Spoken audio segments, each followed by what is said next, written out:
जय हिंद दोस्तों, स्वागत है आप सभी का अपने चैनल अमन प्रेस जीके जिस पे। जैसा कि आज 9 दिसंबर के थर्ड शिफ्ट का भी एसएससी सीजीएल का आपका एग्जाम समाप्त हो गया है।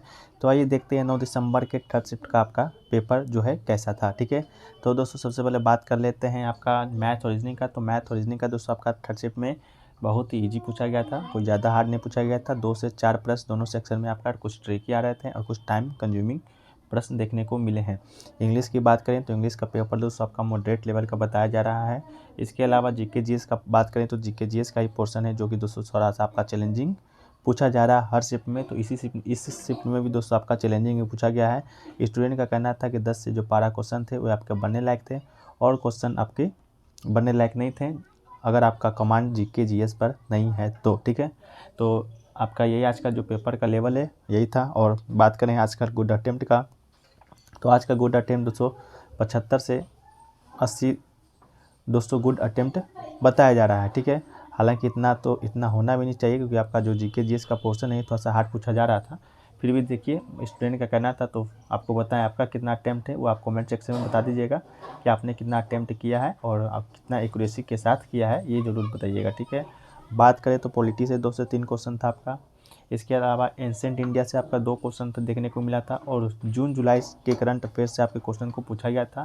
इसके बाद दोस्तों आपका आर्ट एंड कल्चर से 2 से 3 प्रश्न और स्टैटिक्स जो पार्ट है आपका वो आपका थोड़ा बहुत कम पूछा गया था पिछले 2 शिफ्टों की अपेक्षा। फर्स्ट और सेकंड शिफ्टों की अपेक्षा थर्ड शिफ्ट में आपका स्टैटिक पार्ट है जो कि आपका कम पूछा गया था। तो चलिए प्रश्न को देख लेते हैं, जीके जीएस का प्रश्न आपका कैसा कैसा पूछा गया था। उससे पहले दोस्तों चैनल पे नए हैं, चैनल को सब्सक्राइब जरूर कर लीजिएगा, नोटिफिकेशन बेल को ऑन कर लीजिएगा, टेलीग्राम पे जुड़ जाइएगा क्योंकि दोस्तों आज रात 9 बजे आपको टेलीग्राम पे क्यूज कराया जाएगा आज के सभी शिफ्टों के जीके जीएस के प्रश्नों का। तो जाइए टेलीग्राम से जुड़ जाइए, लिंक डिस्क्रिप्शन बॉक्स में दिया गया है। इसके अलावा पीडीएफ भी आपको वहीं पर प्रोवाइड कराया जाएगा। तो चलिए वीडियो को स्टार्ट करते हैं।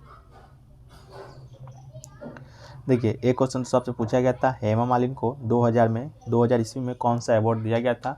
तो दोस्तों बात करें 2000 ईस्वी में तो हेमा मालिनी को 2 अवार्ड मिला था। पहला तो आपका film fair life time achievement award, ये दोस्तों आपका फिल्मों से संबंधित है, हालांकि ये आपका ऑप्शन में नहीं था। ठीक है, तो दोस्तों आपका देखिए एक अवार्ड और मिला था आपका हेमा मालिनी को 2000 में भारत सरकार के द्वारा, ये आपका इंपॉर्टेंट है और यही प्रश्न आपसे पूछा गया था। तो कौन सा अवार्ड मिला था, तो आपका पद्मश्री अवार्ड आपको मिला था।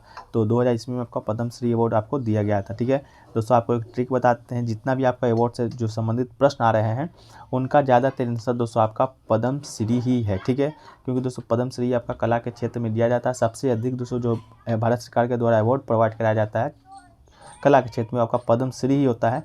तो अभी तक जितने भी आप क्वेश्चन को देखे होंगे तो उसका ज़्यादा आंसर दोस्तों आप पद्मश्री ही देख रहे होंगे। ठीक है, तो अगर आपको नहीं मालूम है तो पद्मश्री ऑप्शन पर क्लिक कर दीजिएगा, तो कुछ राइट भी हो सकता है। ठीक है, ऐसा मैंने नहीं कहता, अगर आपको नहीं मालूम है तब का बात करें। ठीक है, देखिए क्वेश्चन पूछा गया तो समानता का जो अधिकार है वो किस अनुच्छेद में, कितने से कितने अनुच्छेद तक में है, क्या है समानता अधिकार आपसे पूछा गया था। ठीक है, तो दोस्तों समानता का अधिकार आपको मालूम होगा 14 से 18 अनुच्छेद में वर्णित है। टोटल 5, 14, 15, 16, 17, 18 5 वो आपका समानता का अधिकार में अनुच्छेद वर्णित है। समानता का अधिकार कानून के समक्ष सभी के लिए समान व्यवहार प्रदान करता है और विभिन्न आधारों पर भेदभाव को रोकता है। सार्वजनिक रोजगार के मामलों में सभी को समान मानता है और अस्पृश्यता को समाप्त करता है, जैसे सर, राय बहादुर आदि। ठीक है, तो आपका समानता का अधिकार सभी लोग समान हैं, चाहे वो राष्ट्रपति हो, प्रधानमंत्री हो या कोई आम नागरिक हो। तो समानता का अधिकार हमें यही प्रदान करता है। अनुच्छेद 14 से 18 मौलिक अधिकार है। ठीक है, मौलिक अधिकार आपको मालूम होगा टोटल अनुच्छेद 12 से 35 अनुच्छेद में आपका मौलिक अधिकार आता है, उसमें आपका समानता का अधिकार भी आता है। तो आपका राइट आंसर हो जाएगा। चलिए बात कर लेते हैं दोस्तों अगला क्वेश्चन क्या था। अगला क्वेश्चन दोस्तों सबसे पूछा गया था, देखिए करंट अफेयर्स का, कि टेक्नोलॉजी ट्रांसफ़र स्कीम किस राज्य सरकार ने लॉन्च किया है। तो दोस्तों केरल राज्य सरकार ने हाल ही में प्रौद्योगिकी हस्तांतरण योजना मतलब टेक्नोलॉजी ट्रांसफ़र स्कीम को शुरू किया है। तो टेक्नोलॉजी ट्रांसफ़र स्कीम दोस्तों आपका क्या राइट आंसर हो जाएगा, तो आपका दोस्तों क्या हो जाएगा, तो केरल आपका राइट आंसर हो जाएगा। ठीक है, देखिए एक क्वेश्चन पूछा गया था सबसे इजी प्रश्न की चिल्का जो झील है वो आपका किस राज्य में स्थित है। तो इसका सही उत्तर दोस्तों आपका उड़ीसा हो जाएगा। चिल्का झील एशिया का सबसे बड़ा है और विश्व का दूसरा सबसे बड़ा लवणीय झील है। ठीक है, कौन सा झील है, लवणीय झील है मतलब लैगून झील है। ये भारत के पूर्वी तट पर उड़ीसा राज्य में स्थित है और बंगाल की खाड़ी से रेत की एक छोटी सी पट्टी से अलग होती है। तो आपका दोस्तों चिल्का झील कहाँ स्थित है, तो आपका उड़ीसा में राइट आंसर हो जाएगा, और इसका राइट आंसर उड़ीसा हो जाएगा। ठीक है, चलिए अगला क्वेश्चन की ओर बढ़े। अगला क्वेश्चन देखिए चिल्का झील के बारे में देख लीजिए दोस्तों। यह भारत के पूर्वी तट पर उड़ीसा के पुरी खुदरा और गंजाम जिले में दया नदी के मुहाने पर फैला हुआ है। इसका जो जल ग्रहण क्षेत्र लगभग 1100 वर्ग किलोमीटर है। यह बंगाल की खाड़ी में आपका गिरता है। ये भी दोस्तों आपके लिए इम्पोर्टेंट है। ठीक है, देखिए एक क्वेश्चन देखिए पूछा गया है दोस्तों, अपॉइंटमेंट चाहिए कि कर्मचारी बीमा निगम मतलब ESIC के चेयरमैन किसे नियुक्त किया गया है। तो senior bureaucrat Rajendra Kumar has been appointment director general of the employees state insurance corporation. ठीक है, तो ESIC का जो चेयरमैन है दोस्तों आपका क्या किन्हें नियुक्त किया गया है, तो राजेंद्र कुमार को दोस्तों आपका ESIC का चेयरमैन है जो कि नियुक्त किया गया है। और ESIC का फुल फॉर्म क्या होता है दोस्तों, तो एम्प्लॉयज़ स्टेट इंश्योरेंस कॉर्पोरेशन। ठीक है, तो आप फुल फॉर्म भी दोस्तों देख लीजिएगा। देखिए एक क्वेश्चन पूछा गया था आपका, प्लासी का जो युद्ध किसके किसके मध्य में आपका हुआ था।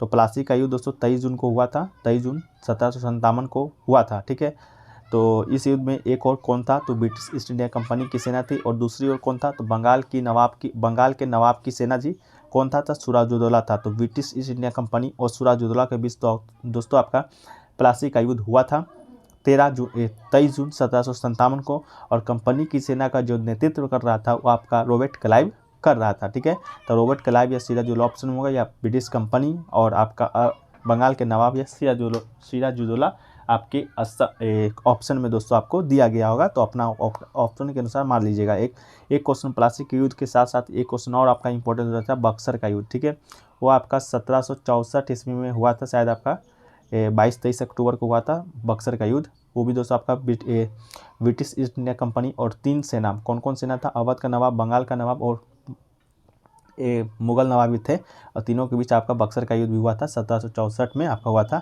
देखिए एक क्वेश्चन पूछा गया था, भारत सचिव का जो पद है उसका सृजन है जो कि कब किया गया है। तो इसका ये पद 1858 में बनाया गया था, जब बंगाल में ईस्ट इंडिया कंपनी का शासन समाप्त हो गया था। संपूर्ण भारत देशी रियासतों को छोड़कर लंदन में व्हाइट हॉल में स्थित ब्रिटिश सरकार के प्रत्यक्ष प्रशासन के तहत लाया गया था। ब्रिटिश साम्राज्य के तहत अधिकारी औपनिवेशिक काल की शुरुआत हुई थी। तो ये आपका जो पद का सृजन है आपका कब हुआ था, तो 1858 ईस्वी में आपका हुआ था। किस कारण हुआ था, तो 1857 में आपका प्लासी का युद्ध हुआ था, उस कारण दोस्तों आपका जो भारत पद का सृजन किया गया था। ठीक है, देखिए एक क्वेश्चन दोस्तों आपसे पूछा गया था आपका लोकसभा में दोस्तों आपका सीटों की संख्या पूछा गया था। तो लोकसभा में जो सीटों का संख्या दोस्तों आपका हो जाता है वो आपका कितना होता है, 545। दोस्तों वर्तमान में आपका लोकसभा में सीट है, अधिकतम आपका 550 हो सकते हैं। तो 545 वर्तमान में आपके लोकसभा में सीट है। ठीक है, कर्नाटक संगीत से कोई प्रश्न पूछा गया था कि कर्नाटिक जो म्यूजिक है आपका किस शास्त्रीय नृत्य से संबंधित है। तो आपका कर्नाटक हो जाएगा। कर्नाटक संगीत या संस्कृत में कहे तो कर्नाटक संगीत भारत के शास्त्रीय संगीत क्या कि दक्षिण भारतीय शैली का नाम है। तो बताइएगा इससे क्या क्वेश्चन आया था, लेकिन कर्नाटक संगीत से रिलेटेड कोई क्वेश्चन दोस्तों आपको देखने को मिला था। ठीक है दोस्तों, आपका कुचिपुड़ी नृत्य आपका पूछा गया था कि किस राज्य का शास्त्रीय नृत्य है। तो दोस्तों कुचिपुड़ी आपको बता दें ये आपका आंध्र प्रदेश का शास्त्रीय नृत्य है। टोटल दोस्तों भारत में 8 प्रकार के 8 शास्त्रीय नृत्य है, जिसमें आपका कुचिपुड़ी भी सम्मिलित है। कुचिपुड़ी के साथ साथ भरतनाट्यम, उड़ीसा, मणिपुरी, इसके अलावा दोस्तों आपका हो जाएगा कथक, और इसके अलावा दोस्तों कुचिपुड़ी है, एक आपका उड़ीसी है। इस प्रकार करके दोस्तों आपका 8 शास्त्रीय नृत्य भारत में अब तक हैं। ठीक है, चलिए तो दोस्तों इतना ही क्वेश्चन अभी तक मिले हैं, और भी क्वेश्चन मिलेंगे उसको PDF में शामिल कर देंगे। PDF टेलीग्राम पे मिल जाएगा, लिंक डिस्क्रिप्शन में दिया गया है, और टेलीग्राम पे जुड़ जाइए। आज रात 9 बजे दोस्तों आपको वहाँ पर क्यूज कराया जाएगा आज के सभी शिफ्टों के प्रश्नों का। तो जाइए वहाँ से ज्वाइन हो जाइए, लिंक डिस्क्रिप्शन में दिया गया है। इससे पहले चैनल पर नए, चैनल को सब्सक्राइब करते हुए जाइएगा, नोटिफिकेशन बेल को भी ऑल पे क्लिक कर दीजिएगा, इससे जो हमारा मोटिवेशन है बढ़ता रहेगा। तो चलिए वीडियो को समाप्त करते हैं, मिलते हैं नेक्स्ट वीडियो में। जब तक के लिए जय हिंद, जय भारत।